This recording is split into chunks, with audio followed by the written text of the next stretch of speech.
The Manila hostage crisis on August 2010 was a controversial issue wherein Rolando Mendoza, the hostage taker who is a former senior inspector, who was removed from the Manila Police District and also void of his benefits, hijacked a tourist bus carrying 25 people, resulting in the deaths of 9 people including Rolando Mendoza himself. The response to this crisis, according to the netizens and critics, says that it was terrible and could have been done better. In order to know more about this case, a simple summary is needed. Rolando Mendoza was a former commissioned police officer. He graduated from the Philippines College of Criminology and rose become a senior inspector. The Manila hostage crisis occurred when Rolando Mendoza took over tourist bus in Rizal Park, Manila, Philippines on August 23, 2010.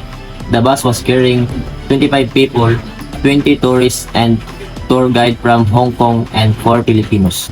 Negotiation broke down dramatically about 10 hours into the standoff when the police arrested Mendoza brothers, which he could see due to the televisions installed in the bus, which provoked and incited him to open fire. Mendoza and 8 of the hostages were killed and number of others injured. 8 hostages were killed and others were injured before Mendoza was shot and killed by the police. The handling of hostages crisis was widely criticized, which relieved multiple failures, including the poor tactical execution by the police. First is the hostage and victims' relatives. The main parties involved are the relatives of the victims who suffered the unfortunate outcome, as well as the hostage who were directly impacted by the events. Second is perpetrator, named Rolando Mendoza. Although not usually viewed as a beneficial stakeholder, the perpetrator's actions affected the incident's outcome and the public's impression of security and law enforcement in the Philippines. Third is the Philippine government and law enforcement. This group consists of crisis management officials, SWAT troops, and local law enforcement.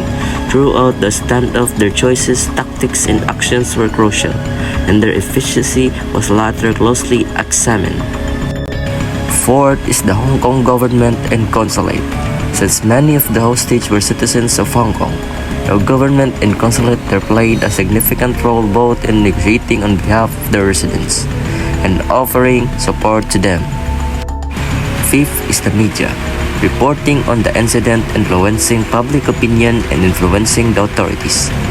Response were all made possible by media outlets. The way the tragedy was viewed internationally and international relations were also impacted by its reportage. Sixth is the international community. The incident attracted attention from international bodies and had diplomatic ramifications.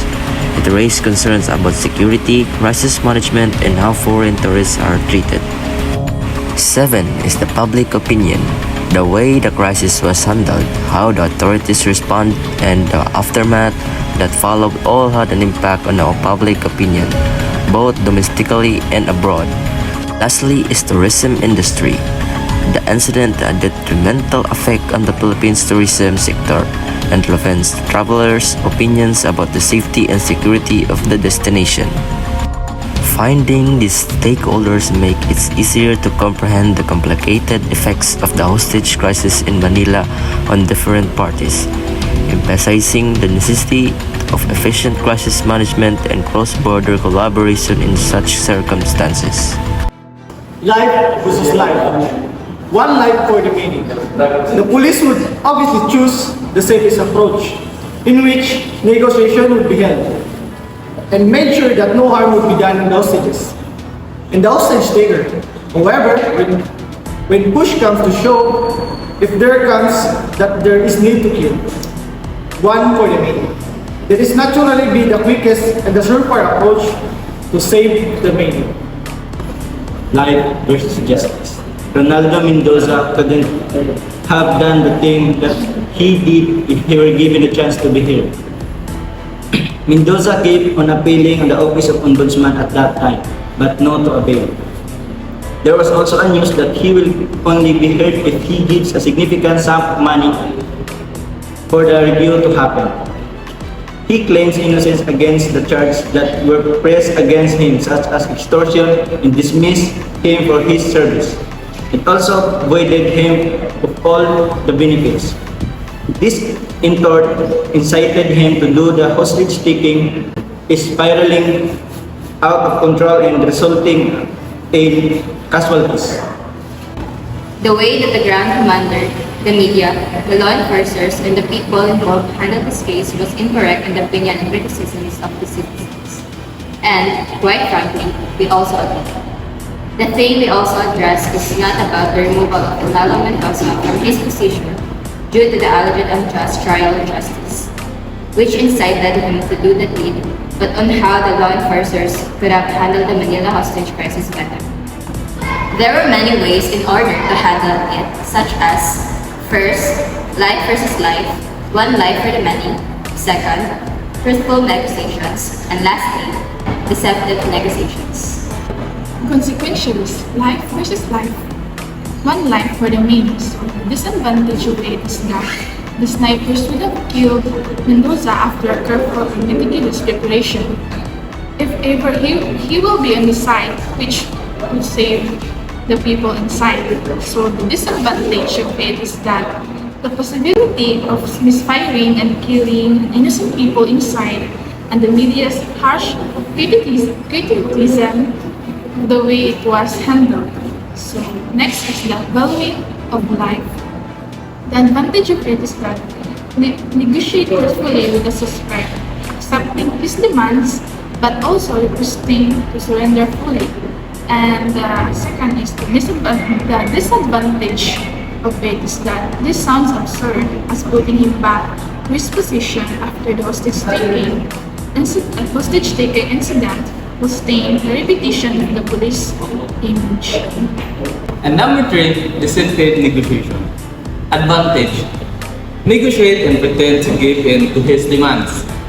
And once he surrenders, all the demands he had made will be taken away, and he shall answer for his criminal act of hostage-taking. Disadvantage: the trust of future hostage-takers in negotiations will wane, and the police and the government will be subjected to the harsh criticism of the media and the citizens. The first alternative is a consequentialist viewpoint which disregards one life for the many, with the advantages of being a surefire way of establishing the safety of the hostages. The disadvantages, however, far outweighs the advantage. There is significant danger to the hostages if there is a misfire, and it might incite Mendoza to abandon his stance of non-hostility until negotiations breaks down, shooting the hostages in turn.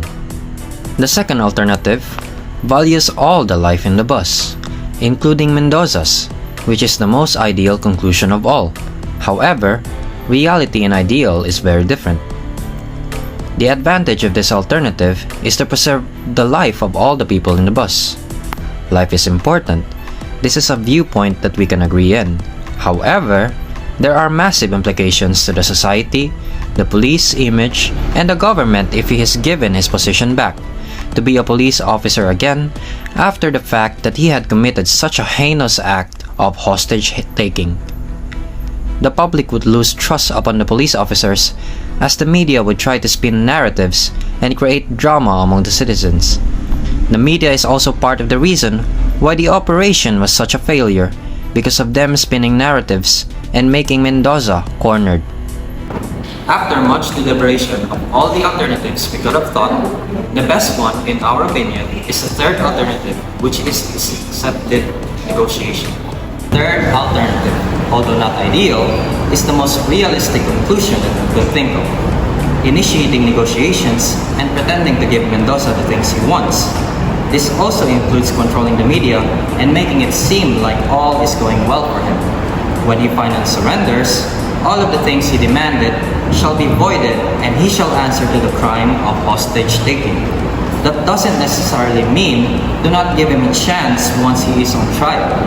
The things he demanded, such as reviewing the case that he was accused of, will be further investigated, if there is really corruption happening in the Ombudsman office, or he really did the things he allegedly did in the charges pressed against him.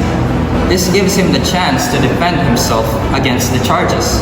We chose this conclusion as the disadvantages in this scenario is very little, and one that is realistically possible in our own opinion.